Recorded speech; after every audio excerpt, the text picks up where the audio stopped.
Hey Wonderly, it's Amira from Amira's Book Reviews, and today I'm going to be doing a book report on the book Hold Still by Nina Lacour. Hold Still is a contemporary novel about two main characters named Caitlin and Ingrid. They are best friends. They have had so many memories together, but unfortunately, Ingrid was keeping something from Caitlin, that she was having mental problems and that she was in a very dark place. She ended up committing suicide, unfortunately. This book is basically about Caitlin's grief and how she is going to deal with the loss of Ingrid, her best friend, and how she is going to go back to school and face all the people staring at her and all the fake I'm sorry's and all of that. So Caitlin was a really interesting character for me. Since Caitlin was going through a really hard time, she was acting without thinking. She was acting kind of rude and standoffish. Sometimes in a book, you know, if a character's acting really standoffish and rude for no reason and they're just acting crazy and they have no reason for it, it can get kind of annoying. So it was totally understandable that Caitlin was acting this way. Actually, my favorite character was not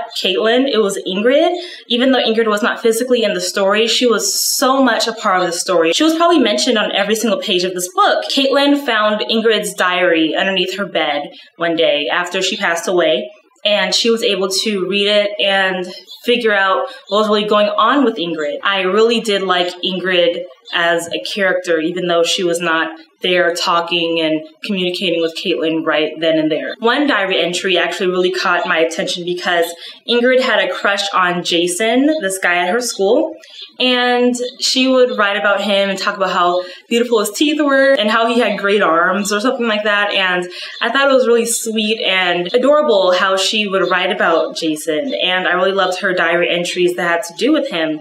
But it was kind of sad when you realize that she never really got to express how she felt about him. The writing in this book was fantastic as well. The way Nina Lacour writes is very descriptive, and it paints a clear picture of what's going on in the book, how the characters are feeling, and the way she writes is very natural, and I just love the way she writes. She was able to perfectly craft all of these characters, and I enjoyed reading each and every one of them. Even though this book was dark, I was still able to enjoy it in a way. I wasn't really depressed and sad while reading it. It was sad at times, but the way she wrote really made up for that. And the way that she wrote Caitlin after the incident and how she was able to grow as a character and how she was able to make new friends and how she was able to cope with the situation with others.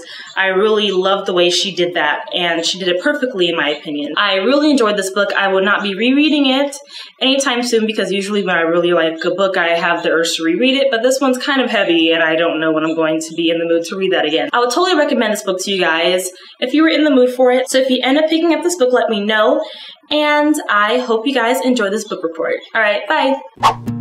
Thank you for watching, and click here for more Wonderly.